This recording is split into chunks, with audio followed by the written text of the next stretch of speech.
Hello farmers, welcome back to our YouTube channel. Kindly subscribe to our YouTube channel and hit the notification bell to get notified when next we drop a new video for you. In case you are new in this channel, what we talk about is agriculture and basically on livestock. Though we discuss about crops too sometimes, but what we do most is about livestock. So after digging for two people, I realized I have to make this video for you to see. So the difference between sandy soil and the one of clay soil. So which one is better for fish pond is really what I want to talk to you about. Is clay soil better than sandy soil, or is sandy soil better than clay soil? So when I bring two things together like this, I do tell you that I don't condemn one for the other. Rather, I tell you the importance they have at their own level. So I will tell you everything you need to know about them. So just in case you get sandy soil and you want to use it to dig pond and you're contemplating maybe it is good for fish pond or it's not good for fish pond, or you get a clay soil and you are like, I don't like clay soil because it is not good for fish pond. Both of them are good for fish pond, and that is what I want you to know out of this short video. What matters most when getting a land for fish pond is water. So I do tell you many times, sometimes if you get a land for fish pond, you should be aware that there must be a stream that is closer to that place. Just like you can see it here, there is a stream here at the back of this place. So, and the land must be a land that has water, not just a dry land, maybe a land that is in a faraway place, that is in a hill place or in a dry place. So it will be a land that is closer to water and will be a land that will have water. So if you get any of these, forget about it being a sandy soil or a clay soil. Really, a clay soil is good for fish pond like I told you, but there is one thing about clay soil that I want you to know. Clay soil, sometimes when you dig them, the water that will come into the pond won't come as fast as it should be.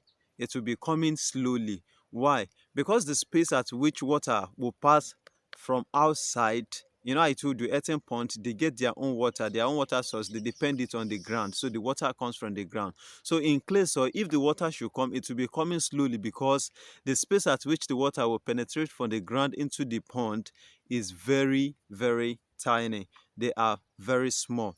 But in sandy soil, the space at which the water will be coming into the pond are many because the land are loose. But the one of clay, the land grip each other, it hold each other. If the water level should be reducing in clay soil pond, the water will be going little by little because the water have just tiny space to escape from the pond. But the case of sandy soil is different because the soil is loose, so the water will be passing through, it will be penetrating every angles, every areas of the pond, out of the pond, because the soil doesn't hold each other, so there is enough space for the water to escape out of the pond. So the same way, if it's raining season and your water have to come into your pond, the one of clay soil is just vice versa. The one of clay soil will gradually receive water, but the one of sandy soil will quickly receive water because there is enough space for the water to pass every angle of the soil into the pond. So but the case of clay soil is different. I told you it only has tiny space for water to penetrate into the pond. It will now be coming gradually until it's full. But if water should come into clay soil will retain water more than that of sandy soil. So that is one of it. Is there need to bag clay soil? No, there is no need to bag clay soil except you have used it for a longer time and the dike, the body of the pond, start getting weak. That is when there will be need for you to do the sandbag. But the case of sandy soil, if you don't do it, you will see both the dike and the sand you pour outside, everything, the way you build it, everything will not come back. It will collapse into the pond. Why?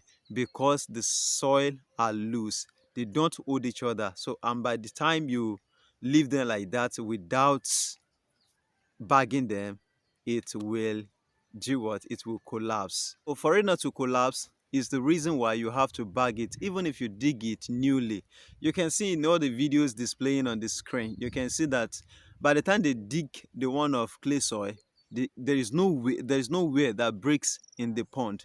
But by the time they dig the one of sandy soil, down down inside water, all the side of the pond are breaking little by little, and that is how it will be happening gradually until everything starts getting into the pond and fill up the pond again. So but by the time you do what you do, the sandbag, everything will set and the pond will stay and last for a longer time.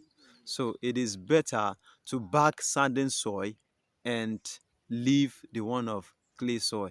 But if you want to bag the one of clay soil, you might have used it for a longer time, like it will be for a very long time, and you yourself will realize that no, the pond, the dike is weak, so there is need for it to be bagged. That is when you are going to bag it. And sometimes you don't even need to bag it at all. If the clay soil is strong enough, it will just be like that, everlasting. So that is all I want you to know about these two points. Don't say because my soil is sandy soil, I'm going to do away with it, it doesn't have water, it won't retain water. Or my own is clay soil, I'll do away with it, it's not good to use for eating pond. So both of them are good, so none of this is bad. The only thing that matter is to get a land that is closer to stream, a land that have water. Don't buy a land that is outside, that is far away from where water is. If the place is waterlogged, then you can buy it. Forget about it being sandy soil or clay soil. Both of these soil are good, and if you get loamy soil too, it is good. Loamy soil, sometimes if you dig it, you might not bag it right from the first year, but the second year there will be need for you to bag it because it will be tearing gradually, but it won't be like that of sandy soil. So whenever time you dig all this pond, you should consider these three soil. So both of them are good, so you can dig them, so and you can do it very well. If there is need for sandbag, you bag. If there is no need for sandbag, you leave it. So thank you for watching all our videos. We really appreciate you all. Keep on subscribing. Thank you so much.